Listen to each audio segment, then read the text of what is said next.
Welcome, ladies and gentlemen, to the Pontiac Silverdome in Pontiac, Michigan for another incredible United States Hot Rod Association Championship Mud Racing and Monster Truck Spectacular. I'm Brett Kepner along with Shelley Herman. We'll be bringing you one of the wildest U.S. Hot Rod Association events ever here tonight. We've got side-by-side elimination format monster truck racing with the biggest and baddest machines in the business. And, of course, the return of the incredible super modified mud racers, the quickest and fastest off-road vehicles anywhere. And, Shelley, we've even got a special thrill show feature planned for tonight. The fans in the stands here, as well as you at home, are really in for a treat. We have the famous Tower of Power stunt being performed by Brian Carson.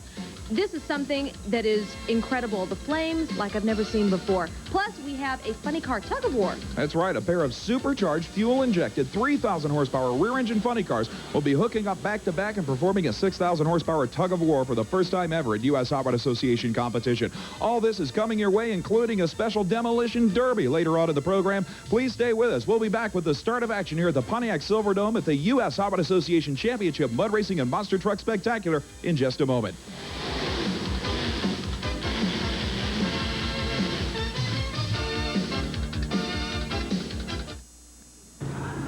Welcome, ladies and gentlemen, to the Silverdome in Pontiac, Michigan. We're ready for the start of monster truck competition here at the U.S. Hot Rod Association Mud Racing and Monster Truck Spectacular. As you can see, the two different tracks in our side-by-side racing. Track one, the farthest away from the camera, is Mark Bendler out of Milwaukee, Wisconsin, driving the incredible GMC Kodiak. And in the near lane, the boss from Southern California, Todd Blazer, sponsored by AM/PM Stores. Side-by-side start to this first battle in the first round of eliminations. And it looks like Bendler comes down off the cars first, and Kodiak takes the first matchup win over the AM/PM boss. Shelley Herman, Mark Bendler's always a tough one. Well, you know, he's on the road 38 weeks out of each year, and it's with that kind of dedication, it's no wonder that he's a winner.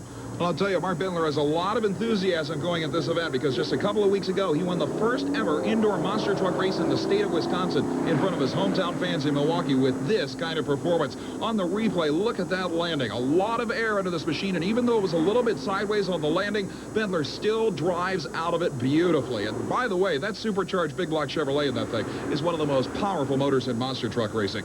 Here you see Blazer and the AMP Superboss getting a little bit out of shape when he hits the cars, if only because it looked like he didn't have enough power when he hit him.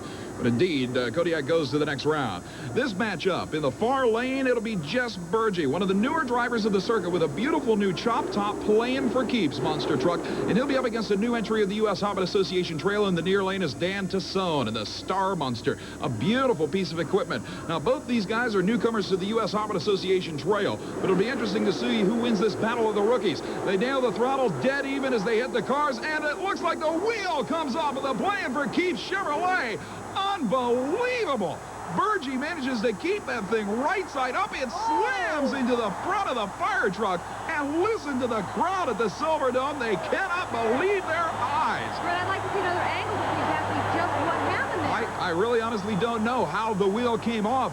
It was so sudden. As soon as he hit the cars, the wheel really never even bent. Look at the crowd. They can't believe it. But Jess Burgee, for the rookie that he is, there you see the man behind the wheel checking out that tire. He wants to know, too, just what happened. That's a 1,500-pound tire and wheel assembly. All right, here's the slow-motion replay. Let's see what happens. He hits the cars. Everything's fine. The wheel caves in. And as you can see, the axle is still connected to the wheel. That was apparently the actual flange itself that everything's bolted to coming right out of the front differential housing. The thing noses down, hits the concrete. Burgee of the cockpit at that point doesn't have any idea what has happened. What a driving job for that man. He just knows he's going down further than he ever did before. Well, nobody was paying attention to this beautiful leap by the Star Monster, landing on the fourth car in this obstacle course and then taking a bounce that kind of threw him around. But Jess Burgee, annihilating the equipment in the other lane, hands the win to the Star Monster. There you see the ground crew having to use one of those big front-end loaders just to get it off the floor of the Silverdome. You know, Shelley, that's 5-ton military axle equipment underneath that thing, and he manages to destroy it. That's power. I think the operative term was 5 tons. Well, the nightmare is Steve Hess over in the far lane, and he'll be up against one of the greatest showmen in monster truck racing, Dave Marquardt's the immaculate Excalibur GM pickup, and indeed, the beautiful machine in the near lane definitely has a horsepower advantage as well. In fact, it shows up immediately when the flag drops sideways on an incredible launch.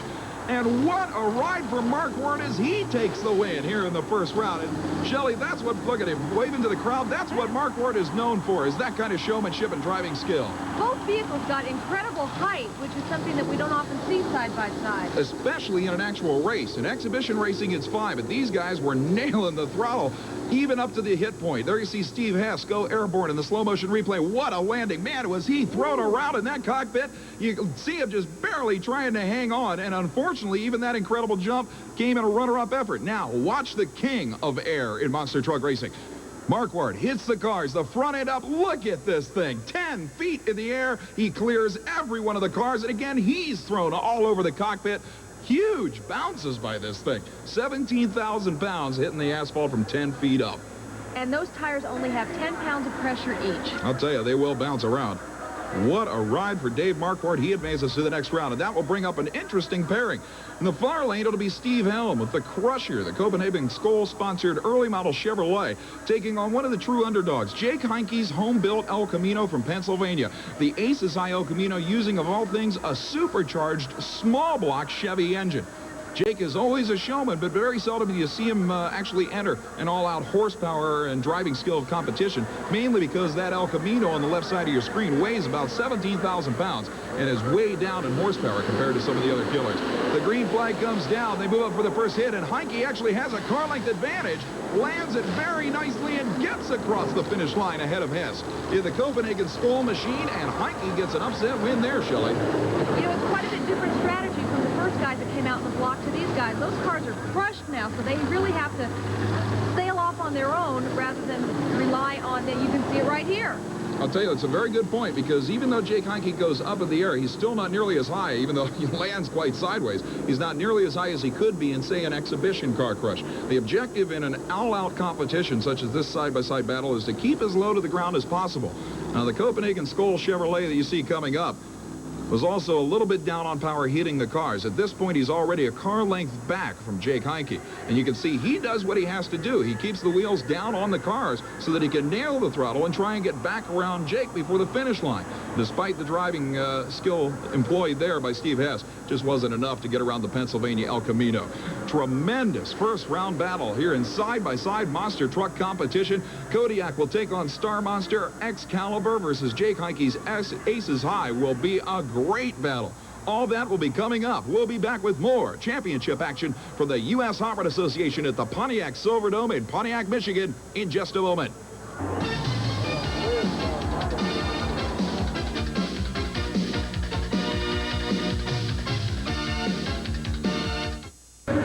We're back at the Pontiac Silverdome in Pontiac, Michigan for more U.S. Hot Rod Association Championship action, and we're ready to kick things off with mud racing competition. I'm Brett Kempner, and along with Shelley Herman, we're ready for the first pair of machines in a side-by-side mud battle. And to start things off in the far lane, track one, from Playstone, New Hampshire, one of the quickest and fastest drivers in the business with a full-body truck. David Ray's incredible NOS nitrous oxide injected 600 cubic inch fiberglass Ford Ranger. He's up against the 1932 Ford altered coupe of the one and only Byron Tinky. He calls his brand new machine Bad Habit. The green flag drops, and Ray's full-body truck gets there first by a mile, in the door comes off of Byron Tinky's machine. A rough ride, Shelley. He may want to bail out now, but you have to wait until the track official says it's okay. I'll tell you, an excellent run. 2.15 seconds for David Ray. That is the quickest full-body truck pass in U.S. Hot Rod history. But the next man up is Tom Martin. The Mud Patrol 1932 Ford Coupe indeed is the world champion in U.S. Hot Rod Association Super Modified Mud Racing. A nitrous oxide injected 540 cubic inch fuel injected Chevrolet, and it looks like he'll be on a single run. Let's see what the world champion can do. Tremendous launch, full throttle all the way to the finish line, and Martin may have one of the quickest runs ever at a 90-foot pit. He seemed real happy with it. Anytime you see Tom Martin with his hand up above the roll cage, you know he's thrilled. Look at this launch. Immediately up on the tires, the elapsed time, 2 seconds flat. That is the quickest 90-foot pit run in history. And you have to remember, Shelley, that this guy holds the 100-foot long pit record, the 80-foot long pit record. He's incredible. Well, you've been saying all along that somebody's going to be breaking this 2-minute mark, and Tom might have to break his own record. Well, I'll tell you, the next pair of machines up include a couple of guys that might be able to do it. Tim Hall in the far lane with another 32 Ford. This one a roadster with fuel-injected Ford power. Will be taking on Jeff Acker with the first of the funny car-style Jeeps we've seen so far. A beautiful machine you see in the near lane called Insanity. It's got a 460 cubic inch fuel-injected, nitrous oxide-injected Chevrolet. And the Insanity Jeep funny car leaves beautifully. Obvious problems for Tim Hall in the far lane. And he finally makes it across the finish line, but he is shaking his head. He knew he had problems. Let's take a look, however, at Acker's run in the Insanity machine. Beautiful launch, although he didn't get up on the mud as quickly as he wanted. Still, that is the quickest run we've ever seen Acker make. Shelley, 2.20 seconds. Good stop down in the shutdown area as the machine never got crossed up or anything. And there you see a dejected Tim Hall. A little bit of smoke coming out of the fuel injector there might indicate that the car backfired somewhere at mid-track. We saw him have to get completely in and out of the throttle, but Tim Hall had some kind of problem. Don't really know what at this point. But I'll tell you, let's take a look at the slow motion replay. It may have been an ignition problem. I don't think it was the transmission. There you see the thing just run out of power. I don't see it blowing any smoke anywhere, and he's kind of gutsing it through there. Well, he got back in the throttle to record a 4.65 second elapsed time. There you see a pop that may have caused an ignition problem. Now a lot of smoke out of the valve cover gasket area.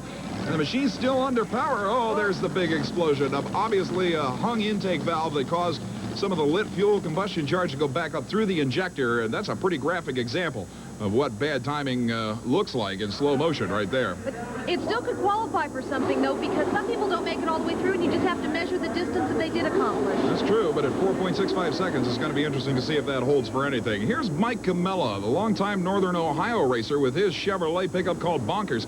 And here's a machine that is one of the quickest and fastest full-bodied Chevrolet trucks we've ever seen. The beautiful short and sweet Chevy of Dan Myers. I'll tell you, Myers' machine has always been one of the toughest, but we just saw David Ray's Ford go 2.15 seconds. That is currently number 2 behind world champion Tom Martin's 2-second flat run. There you see Camilla in the Bonkers machine leaving first, but look at the Chevrolet marching past in the top end area. And I'll tell you what, even though Joe Camella's cousin Mike got there first, I don't think he's going to run quicker than that awesome Chevrolet of Myers. Now remember, while we're watching the replay here, even though Camella got there first, this is not a win or lose situation. It's strictly an elapsed time battle. Camella doing everything he can to control that vehicle. He's keeping it beautifully straight. You see the nitrous oxide battle in the cockpit there with him. At 2.69 seconds, that is one of the best runs that Camella has ever made. That's an excellent pass for that exceptionally heavy truck. That's about a 2,900-pound vehicle, as opposed to some of the 2,200-pound lightweights. And as you said, you don't have to... It wasn't a side-by-side competition. He waited until he had enough nitrous oxide buildup, took off. But look at the elapsed time. Again, the quickest full-bodied truck in U.S. Hot Rod Association history. Myers runs 2.12 seconds. And you have to remember, Myers is driving a machine that is almost 3,000 pounds. That is absolutely astounding. And Myers will now move into the number 2 spot behind world champ Tom Martin.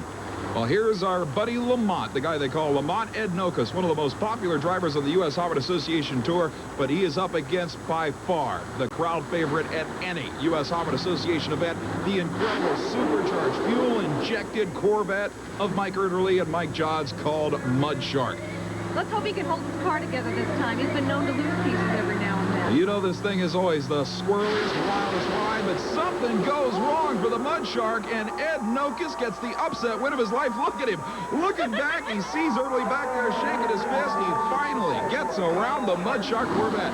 Good driving job as the machine tried to shimmy a little bit to the left there off the line, and even though he steered clear of the ruts, the machine was right up on the tires immediately. A career best for the all-steel Chevy Blazer from Ohio, 2.38 seconds. Looking back, he sees that he won, and he is thrilled. He can't believe it. That's a great, great run for Ed Nokus. And like I said, we're talking about another 3,200-pounder. Mark Watrous in the meantime. It is home state territory. This is Michigan's own Ford Motorcraft-sponsored Ford Thunderbird funny car. And he'll be up against Don Newsom in one of Byron Tinkey's teen cars, the Bad Habit 1932 Ford. Now, Watrous' Ford T-Bird funny car, the ex-Mark Oswald Candies and Hughes nitro burner, is using a supercharged, fuel-injected, methanol-burning Ford wedge motor of all things. The 32 Ford Coupe utilizing Chevrolet motivation. Moving up the stage as we continue. The mark to beat, 2 seconds flat. Watrous easily drives away as Newsom runs into a problem in half track. The second driver we've seen in the far lane have that problem, Shelley. Watrous had to do some pretty fancy driving there. If you notice, he pulled way to the side, and you can just see him yank the wheel and get it right back on track, trying to stay out of the ruts, because that can cause him seconds. Without ever getting out of the throttle, and it results in a career best elapsed time. Watrous, the quickest run he has ever made, 2.20 seconds. And amazingly, that is only good for the number 5 spot. Meanwhile, Newsom leaves the starting line and immediately loses power. You see the thing just nose into the mud, and then he gets back into the throttle. It comes back up on top of the mud. The elapsed time, 3.08 seconds. A couple of pops and bangs at the finish line. It could have been a lot better if it was under power all the way. Well, with Tom Martin, the world champion, in the lead here at the Super Modifieds at 2 seconds flat, Shelley, we may still see one of those 1 second runs, because coming up is Martin's arch rival, Tom Mintz. Well, if anybody can do it, it'll be Tom Mintz, so don't go away. Stay tuned for more excitement.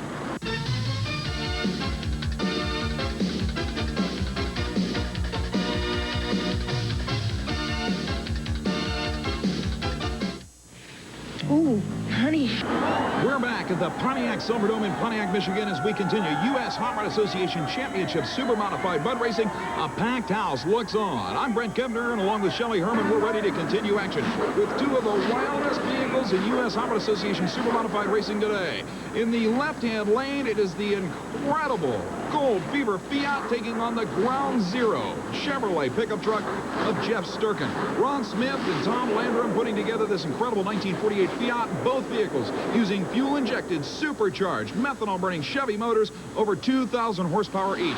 We've already seen records galore. They leave the starting line both making clean, straight runs, and the Ground Zero machine actually getting a whole shot to pick up that win. But like I said, Shelley, we've already seen 3 different full-bodied trucks run quicker than the previous record for that type of machine. Let's look at the replay for the Gold Fever Fiat, leaving the starting line up on the mud immediately. You can see Smith in the cockpit steer that thing, trying to keep it straight. A great run, 2.15 seconds, but still only good for the number 4 spot at this point, despite the fact that that number could win just about any event in the world, Shelley. And here we see Ground Zero coming out of the start, and you can see there's some pretty serious ruts that are starting to develop at the starting line. It's causing him to bop around a little bit, but he hangs on to it. Once again, a career best elapsed time. The supercharged full-bodied Chevy truck of Sturken runs 2.18 seconds. Believe it or not, a 2.20 second run right now will not get you in the top 7 spots. That is absolutely incredible, and the fans know that they are seeing some of the finest mud racing we have ever seen. You know, Shelley, we've done a lot of events where a 220 would win hands down. People go home happy with it. Not here at Pontiac, man. It's incredible. Steve DeLue in the left-hand lane near side of your screen with a brand new supercharged, fuel-injected 59 Corvette. He has problems off the line as Bob Lacey also runs into problems down at the finish line with the White Lightning Jeep Money Car. And there you see the incredible new bodacious Corvette blasting past after a late start. Now, watch Lacey here. It sounded like the transmission went completely away at the finish line just by the height of the RPMs. The elapsed time, 3.25 seconds for the White Lightning entry from Indiana. We'll have to check out... That was sideways to boot at the finish line, so maybe it wasn't all transmission problems. But the 325 won't do any good for Lacey. But let's take a look at that brand new Corvette. That thing's awesome, Shelley. Again, we see those ruts there at the beginning, but it didn't seem to slow him down at all, because once he got his speed up, he just blasted through the mud for a time of 2.27 seconds. That's the 7th vehicle now we've seen run a career best in this incredibly fast 90-foot pit. That brand new 58 Corvette from Michigan is always awesome. I'll tell you what, though, coming up next is a machine that everybody has been waiting to see. World champion Tom Martin is still leading this field at 2 seconds flat, but the man in the far lane is Tom Martin's biggest challenge. Here's Greg Alvers in the Bog Bandit 2 Jeep. This machine, of all things, powered by a 440 cubic inch Chrysler engine on nitrous oxide. But in the right-hand lane, Tom Mintz and the supercharged, fuel-injected Chevy-powered 32 Ford called Shake Me. Mintz leaves the starting line on a tremendous pass. excellent, excellent run for both vehicles, Shelley. You know, I blinked and I just about missed it. It didn't look like Tom Mintz's tires were ever on the mud. And that's the idea. The super modifieds get up on top of the mud and skip across the surface. Let's look at the launch. Now, interestingly, it was actually a little sideways on the launch. Then it gets right back up into the mud. Like you pointed out, Shelley, those ruts are getting real serious. The elapsed time, 2.06 seconds. The quickest Mintz has ever gone on this distance pit, but it won't be good enough for number one, missing by 0.06 of a second. Olvers, in the meantime, with the Bog Bandit Chrysler-powered Jeep, a very respectable number. 2:45 is one of the quickest passes we've seen that vehicle make in a long time. And a real steady ride, too. He didn't seem to have near the trouble that Tom did over.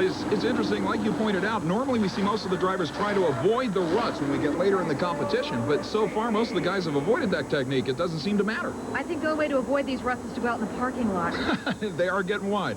Well, here's an interesting supercharged machine in the far lane, the psychotic beast of Mike Spina. How about a 32 Chevy Roadster with a supercharged 517 Chevy Rat motor? He'll be up against one of the toughest working vehicles we've seen. Mark Green and the awesome Mudbuster. That was a close side-by-side mud race. Amazing job. It looks like Green got the win by a matter of inches. Now, Green in the red, white, and blue Jeep is always tough. Mike Spina and the Psychotic Beast looked like he actually had the Mudbuster held off until right here at the finish line it starts getting a little squirrely. He stays in the throttle. The rear end comes around in the air. He runs 2.85 seconds shutting off and putting up quite a wall of mud. Now watch on the starting line launch here, Mark Green's Illinois Mudbuster using a big block Chevy. That front suspension with those huge coilover shocks is one of the best working in the business. Even though he took a rough ride, Shelley, because of those still forming ruts, it was an excellent, excellent run. The elapsed time, a great 2.14 second run. By far a career best, and by the way, that's good right now for number 4. Very respectable. Man, just career best after career best on a 90-foot track. Here's a guy that has impressed us at a couple of U.S. Hobbit Association events so far this year from Kentucky. His name is T-Ray. He is using a Chevrolet-powered Jeep funny car with nitrous oxide injection and a 2-speed Power Glide automatic. But interestingly, he'll be taking on one of the only 1-second racers in U.S. Hobbit Association history. The 4th man ever to go under 2 seconds flat with the blue home-built machine with Chevy power. That's the one and only Melvin Brown in the Blue Max. This should be an excellent run. T-Ray gets the whole shot. Melvin Brown moves in on him, and another tremendously close side-by-side battle. I'd have to give that one to Melvin Brown, Shelley. Well, and both of them look like they didn't want to slow down and stop either. They were having a good time. I'll tell you, nice straight runs, regardless of the ruts, tremendously quick runs. I'm sure we'll see more career bests here. T-Ray has run in the 220s before, but that is his best run ever. 2.22 seconds in the TNT fuel-injected Jeep from Kentucky. A great run. Now let's see how Melvin Brown was doing. T-Ray got a little sideways there at the finish line. Melvin stays right in the ruts. That's still unusual. And interestingly, runs a slower 2.32 seconds in the Blue Max machine. So neither driver will really do much. Think of it. T-Ray runs a career best 2:22 and is not in the top 9. Unbelievable action, and it's going to get wilder. We still have more championship mud racing to come from the Pontiac Silverdome, plus, of course, Demolition Derby action, thrill show competition, and the Battle of the Monster Trucks finales. We'll be back with more action from Pontiac and the U.S. Hobbit Association Spectacular after just a few messages. Stay tuned.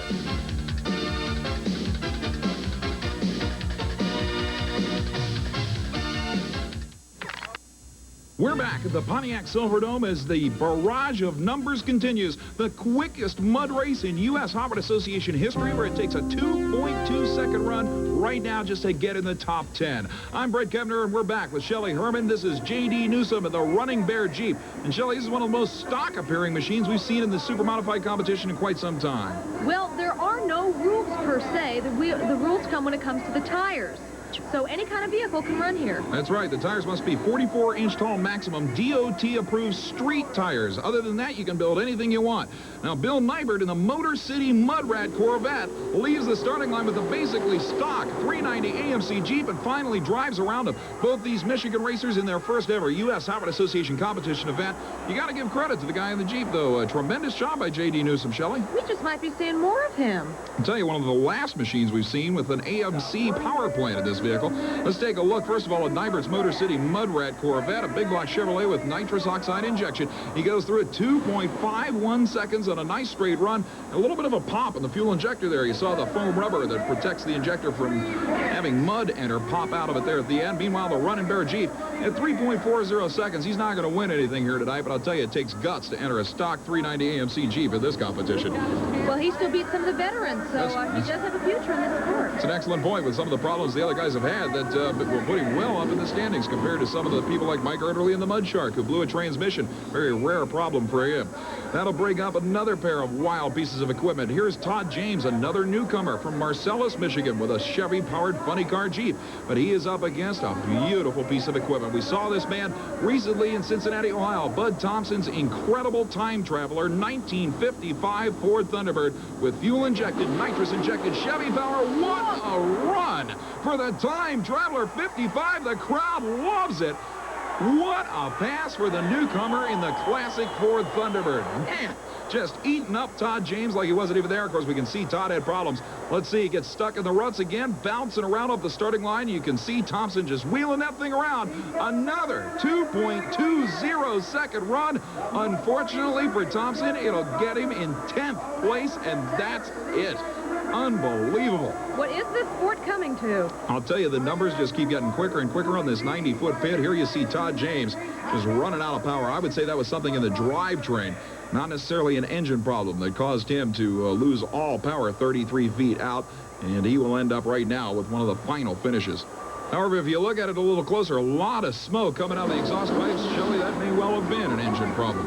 Oh, I hate to see what happens to the newcomer because they really do invest a lot of their own personal finances in getting into this sport. Well, how about a Chevy IROC Z28 Camaro? Mike Behrman takes on Mike Miller with another Jeep funny car, this one called Obsession. Miller using a 468 cubic inch Chevy, again with nitrous oxide injection and carburetors, interestingly. And Behrman's Camaro, a small block 383 Chevy on nitrous with an automatic transmission in both machines. A 2,000-pound Camaro, one of the lightest full-body vehicles we've ever seen. I guess a 2,900-pound Jeep, and the Jeep wins with a big pop at the finish line. Again, a valve train problem, and man, did Behrman's Camaro come marching around that Jeep at the finish line. And you can see him when he gets out here at the beginning. He's in the ruts, but he manages to pull out and really pick up his time. It's true. 2:55 after kind of a squirrely start is not bad at all. It won't place him in the top 10, but this is a car that is improving rapidly at each and every U.S. Harvard Association event. Meanwhile, let's see, there's going to be a lot of fire at the finish line from Miller. The Obsession Jeep pilot really manhandling that steering wheel there. You see the fire out of the pipes as something in the valve train goes away. One of the intake valves hanging open, apparently. He has to shut off. Boy, he's looking over there to see where Behrman was. That's for sure. An absolutely incredible round of super modified championship motor racing. Shelley, we've never seen anything like the performances we've seen here tonight. But once again, the world champion Tom Martin takes the Mud Patrol 32 Ford to the win at a record 2 seconds flat, followed by his arch rival Tom Mintz in the Shake Me 32 Ford at 2:06. Right behind that, the quickest run ever for a full-body truck in U.S. Harvard Association history, Dan Myers in the short and sweet Chevy at 2:12, and then the incredible Jeep called a Mudbuster, being driven this weekend, of course, by Mark Green from Wisconsin at 2.14 seconds. But now we get into thrill show competition, and making his traditional grand entrance, ladies and gentlemen, is one of the all-time greats in the world of stunts. Shelley, this guy's a showman in every respect. This is Brian Carson pulling up in this stretch limo. This is something the fans have been waiting for all night. There he is, waving to the crowd as he prepares to attempt a pretty incredible stunt. And you have to understand that Brian Carson is not your average county fair type car jumper or thrill show driver. This man is truly out of his mind. He is well known for taking on stunts that no one else will touch. And this one, Shelley, is exceptionally bizarre. This is something that he has perfected called the Tower of Power. And what it is he'll be driving a full-sized stock car up these ramps and then flying through a wall of flame into this stack of cars. Notice 2 vans on the bottom, a Lincoln Continental, a Chevy Nova, what appears to be a Chevy Chevette, actually 2 or 3 of them in a row up on top of that. That is probably an honest 30 feet of automobile stacked up the ramp, through a wall of fire, into the stacked cars at 70 miles per hour. As you can see, he's got his Nomex face protector sock on, and he'll be wearing a helmet. Anything else? Well, he's got the incredible amount of protective gear inside, seat belts, a roll bar in this car, but it's still an incredibly dangerous stunt. He is back there, and apparently he's already fired up now, ready to come. 70 miles an hour into the Pontiac Silverdome, moving in. He hits the ramps, the wall of fire, and into the stacked cars. Look at that stack tumble over. An amazing amount of force in that impact, and I hope at this point that he survived that without any injury. I couldn't even see him in all of that jumble. Well, that wall of fire blinds the driver. You can see the safety crews now trying to go out and get him. The crowd is going nuts. They want to see this guy come out of this car. Brian Carson in another flawless performance. He is still not out of the vehicle, though. Let's take a look at the replay on the hit. Here you see it come up the car, the explosion that blinds the driver from seeing anything that he's going to hit into the stacked up cars at 70 miles per hour. Look at those vans go back on that impact. He hits right square in the middle, too. Absolutely perfect hit. Tremendous amount of kinetic energy going into that wall. And there he is out of the car and looking a little bit worse for wear, but walking under his own power. Unbelievable showman. Here we see it from another angle. You see the flash?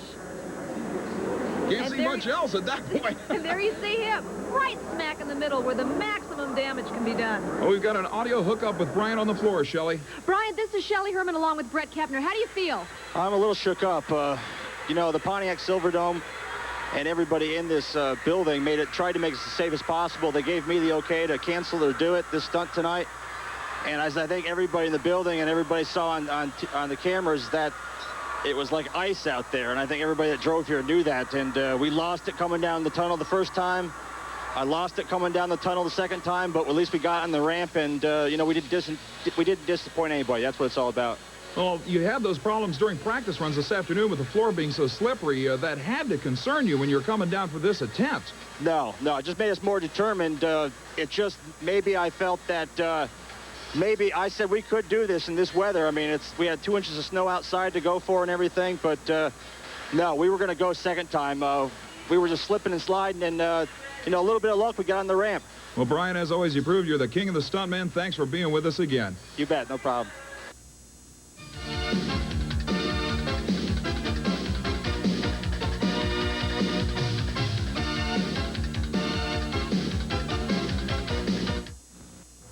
We're back at the U.S. Harvard Association Monster Truck and Mud Racing Spectacular. This is Brett Kepner along with Shelley Herman. And Shelley, we're into the semifinals of monster truck action.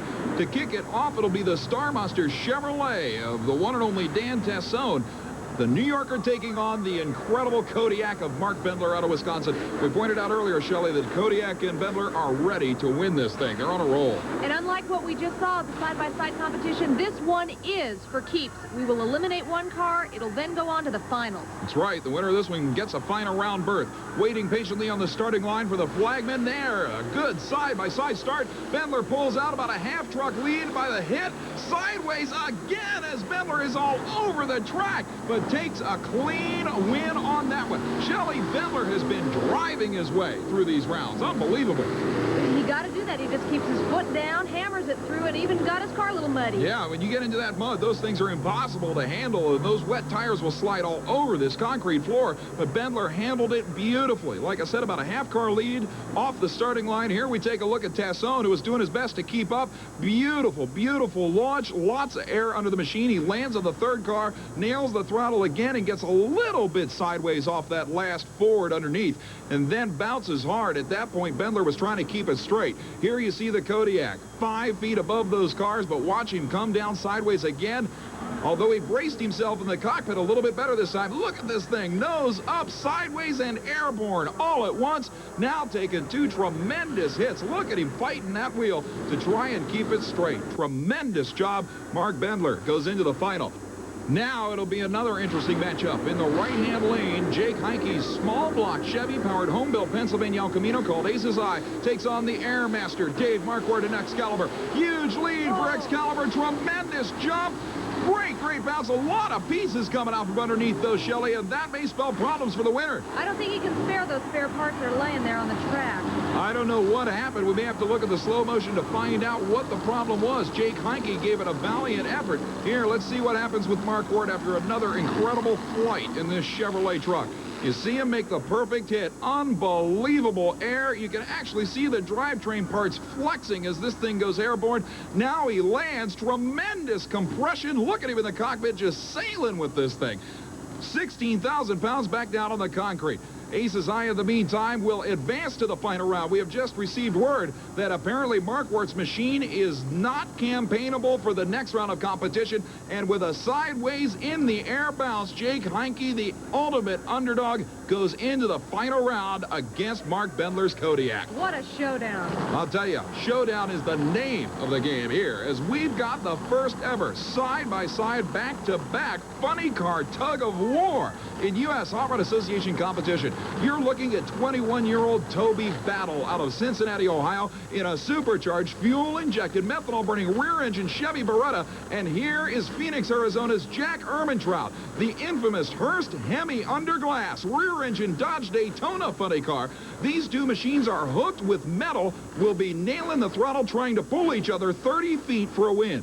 Now, during preliminaries, they had some problems keeping these things straight with the tires churning with 3,000 horsepower. But this is the showdown the fans have come to see. There's the green flag. They both nail the throttle. The tires start to incinerate against this concrete. The Windwalker Beretta stationary. A lot of sparks out of Ehrmantraut's motor. The smoke is almost obliterating who the winner was, but it looks like that Toby's pulling ahead, and he looks like he's got a good jump on him. Is that it? That's it? That is it. Toby Ehrmantraut makes it 30 feet forward to the cones to claim the victory, and Jack Ehrmantraut is out of it. What a battle as the 21-year-old in the Windwalker Chevy Beretta is out of the car, and he is thrilled. The crowd giving him a huge ovation, an amazing feat of horsepower in action. I look forward to seeing more of this car.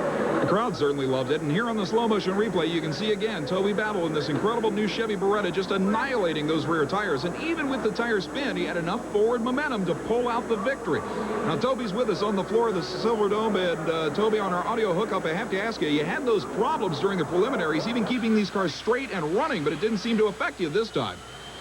Well, the cars kept sliding over to the side a little bit, and it was hard to see where I was at with all the smoke out there, and we had to stop a few times to get things straightened out. We've got signals. We can communicate a little bit and tell each other what's going on, and we have another guy outside the car that came out and helped us get them straightened out. And once we got them straightened out, we went for it a few more times and finally got some power down to the track and just pulled them right on through to the cone. Your car seems to have a tremendous amount of power. It's working really good. The whole new car is working real good. This is a brand new car. This is our first show with it. We've really been working hard all week to try and get it done, and it looks like it's really going to work fine. Well, I'll tell you, an amazing job, and congratulations on this victory. As you can see on our slow-motion monitor down there, Jack Ehrmantraut just being pulled across the floor of the Pontiac Silverdome, and there's really nothing he can do. That's an incredible shot, a tremendous amount of abuse going to the drivetrain with the front wheels going forward and the car being towed backwards. Well, Jack's on our audio hookup on the floor, and Jack, that's a tough way to lose in any battle. Well, that new kid, you know, he's got a brand new car, and he's been working hard, and I guess I have to do a little bit of work on mine because I think this is the first time he beat me this year. And he's got a nice car, and can't take it away from him. He just beat me. What can you do to make the car more competitive for competition? Well, we got a big one at home we're going to put in there. It's about 110 cubic inches bigger than the one that's in there now. And I think that the more horsepower will help us take care of him.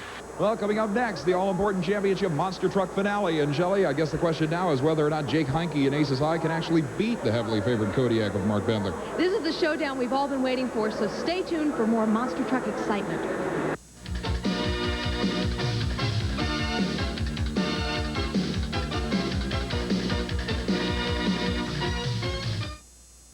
We're back at the Pontiac Silverdome for more U.S. Hot Rod Association competition as we get ready for Demolition Derby action. Shelley Herman, this is a rather unusual Demolition Derby, a 60-foot by 60-foot square with a wetted surface to try and slow the action down, keep the speed down for these guys. But you'll notice that every vehicle in competition in this Demo Derby is a compact car. Well, they may be slowing them down with this mud, but they're still doing some damage to these vehicles. It's just started off, and already we're seeing smoke. Well, there's a lot of strategy involved in a small track demolition derby, especially in these compact cars because they don't hold up that well. Now, you'll notice just about every car out there is an AMC product. The AMC Spirits and AMC Gremlins are perfect for this type of competition because they are very, very strong compact cars. We do have, I believe, one little Chevy Chevette and even a 76 Mercury Capri out there in competition. You're looking at the number 17A of Dennis Aschenbrenner from Howell, Michigan, and he is doing a lot of hitting out there. An awful lot, as a matter of fact. There, the number 14 machine of Kevin Rindisblocker from Stony Point, Ontario, one of the Canadian entries here at the Pontiac Silverdome for this battle. Now, there is a strategy to this. You can lay low for a certain amount of time, but if your car doesn't move within a designated time, you're disqualified. That's right, and of course the objective, as in any demolition derby, is to protect the lifeblood of a machine. The engine and radiator is what you have to keep from being hit, so most of the hitting is done with the rear of the car in reverse gear. There you see a machine making quite a few different hits and getting it at the same time. The number 98 of Woody Sequin from Bell River, Ontario. We have several Canadian entries here. As a matter of fact, the number 409 machine of Rick Connolly also doing exceptionally well out there. Now, you can see these guys spinning the tires because the floor has been watered down to try and keep the speed down. But indeed, these guys are still making some excellent hits. The number 199 AMC Spirit of Ron Hodges from Richmond, Michigan, already taking a lot of damage. Look at this with the door coming off. The AMC Gremlin just getting sandwiched in there. The 17A of Dennis Aschenbrenner from Howell, Michigan, still doing a lot of damage out there. Yeah, I see some smoke coming out of old 99 out there, too. Sure, when you got low speed, boy, there's a hard hit. When you have low speed on an indoor track, the machines overheat very quickly. It makes a little bit shorter competition, but without any kind of speed and a lot of hot air, it's tough to keep it going. There you see a fan grinding up against a radiator. You can see the sparks coming off. That's double damage because the fan will go out and kill the cooling system, and if the fan cuts through the radiator, you're going to lose your cooling ability a lot quicker. There is a driver obviously out of the competition. Remember, you have to stay inside these things until competition is over. You are not allowed to leave the car unless it is on fire. That thing is still running, though. The fan grinding into the radiator, the number 199 of Ron Hodges, amazingly still in competition. And these cars, just like the bigger ones, it seems the ones that have that hatchback or station wagon to it seem to have a little more of an advantage over the ones that are just a square back. That's true. They're very, very strong in the back with a lot of space that can be crushed in, yet keep the car moving forward. There you see the number 98 AMC Gremlin of Woody Sequin that doesn't have much of a front end left. It's not going to be easy to steer that machine around. There's the number 84 Gremlin of Doug England from Twin Lakes, Michigan. And indeed, he is still running despite a lot of front end damage. There's what's left of a Gremlin that has been pounded into several times. The number 10 Gremlin seems to be holding up pretty well. That's Frank the Stomper Lemke from Comber, Ontario. And he's doing awfully good out there. You can see he's still running a little bit of steam coming out of the machine, but not much.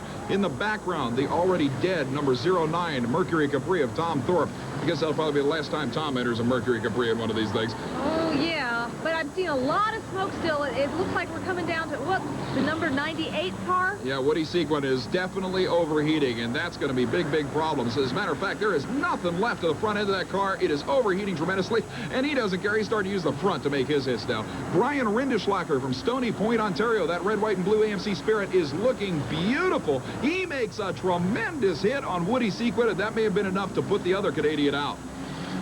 Still battling out there. You can see these guys spinning the tires on a watered-down track that is not designed for speed. You've really got to be able to maneuver a car in reverse gear to make any serious hits on this particular track. And you don't have the luxury of being able to wait either, because it's still a real crowded field here, and the cars are getting disabled and disabled by the second. That's for sure. And we got a three-way battle here. The number 409 entry of Rick Connolly from Belleville, Michigan, indeed is looking pretty good as well. I'd have to say that Rindisblocker, the number 007 red, white, and blue machine, and Connolly in number 409, both looking about the best here. As a matter of fact, there they are back-to-back in that particular battle. Number 159 Gremlin getting murdered out there. Ron Hodges from Richmond certainly looking like he's having a tough time. But there you see still machines running. I can't believe Woody Sequin's number 98 is even moving. It's a real testimony to the engineering in these cars. I was just about to say, AMC did their job. You want to talk about a torture test, you'll never get these kind of conditions as long as you own a car and drive it on the street. Now we're getting down to just a few machines left running. The number 158 of Ron Baird from Richmond, Michigan is still running. There's the number 199 AMC Spirit getting a hit. That's Ron Hodges from Richmond. Also, Brian Rindisblocker's number 007, the Canadian entry still in this program, one of the last of the Gremlins running. You know, we can start to see the strategy shaping up now where people have a little bit more time to line up and make good direct hits that can cause some damage. Well, there you see Rinderschlager in the red and white 007. He is still running despite the fact that he's got a flat left front tire. And man, just steam and debris coming out of Ron Hodges' 199. And there you see the crowd getting into every bit of this Demolition Derby action.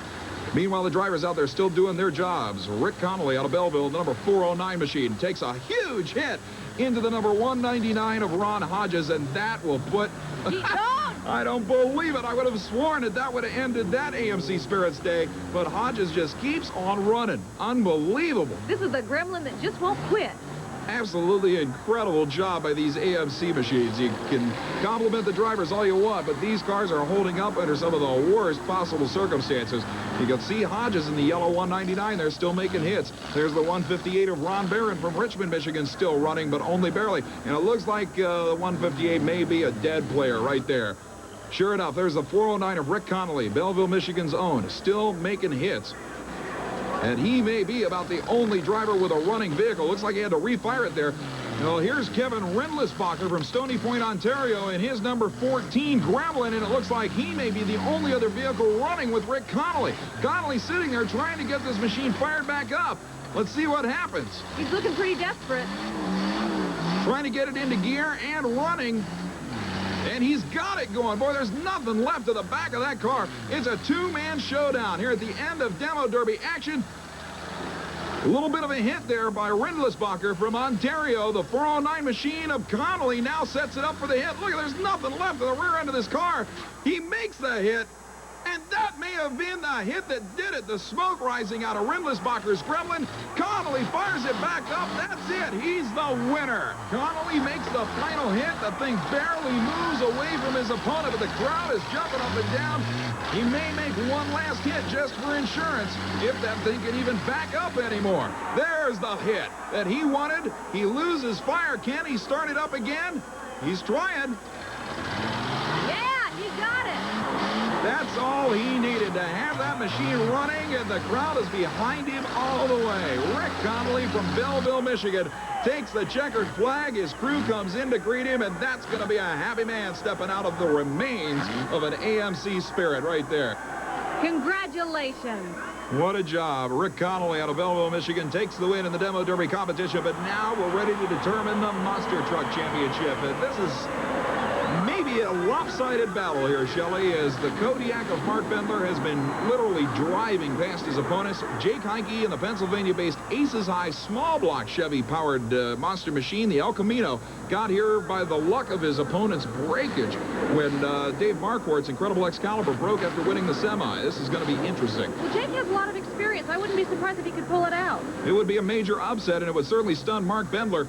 They're ready for the flag. The starter checking each driver. The flag goes up. Here we are, the Monster Truck final. Bendler, the first one hit the cars. Heinke starts to make up the distance, and a tremendously close battle. Man, Jake Heinke really gave a great representation of small block Chevy power. But Mark Bendler in the incredible Kodiak takes it. And like we said, Bendler's on a roll. There he is, waving to the crowd. They love this truck. As you can see, as soon as he hits the cars, he gets the tremendous amount of height that he needs. And it was just that extra bit of oomph that got him over the top, because Jake was breathing down on him real hot and heavy. It's interesting in every round. Look at that incredible bounce. Again, Bendler thrown almost out of the cockpit. You have to remember that most of these guys prefer to stay down low to the ground. Bendler was actually using his air height, as you pointed out, to clear those cars rather than drive over them. Jake Heinke, what a launch. He was going to try the same through the air method of clearing these cars. But again, he gets sideways. Look at the exhaust headers bouncing on that landing. That thing has taken a hit. And despite the bouncing just a few feet behind the supercharged big block Chevy GMC called Kodiak. Great job by both drivers. Like I said, Bendler, after winning that hometown event in Milwaukee, Wisconsin a couple of weeks ago, is on a roll. We'll be right back with one more word from the Pontiac Silverdome in just a moment. An incredible way to end this event with Jake Heinke's Aces High El Camino just barely being edged out for the Monster Truck Championship by Mark Bendler's Kodiak. Shelley, great race. Those are the kind of showdowns I like to see. It's one of those, it ain't over till the fat lady sings, it ain't over till the last monster truck crushes. That's true. It was a great, great battle. And in mud racing, of course, we've been talking about world champ Tom Martin possibly being overthrown this year. The guy just keeps rolling along. 2 seconds flat, winning out over his arch rival Tom Mintz, who ran 2:06. It was a great race. 2:06, I mean, we look at that kind of a number like that's a losing number. That's still a real respectable number. I can't wait to see how he does next time. It's true. This world championship isn't over. And, of course, we got to see the first ever supercharged funny car tug-of-war in U.S. Hot Rod Association competition. And how about stuntman Brian Carson? He's incredible, isn't he? I'm glad he's not my husband. I wouldn't want him doing that kind of thing. He is awesome, and you'll be seeing more of Brian Carson, Demolition Derby Racing, Mud Racing Championships, and Monster Truck action on U.S. Hot Rod Association spectacular events coming up soon. On behalf of myself, Brett Kepner, and Shelley Urban, thanks for being with us. We'll see you at the next U.S. Hot Rod Association Championship Mud Racing and Monster Truck event. Until then, thanks for being with us.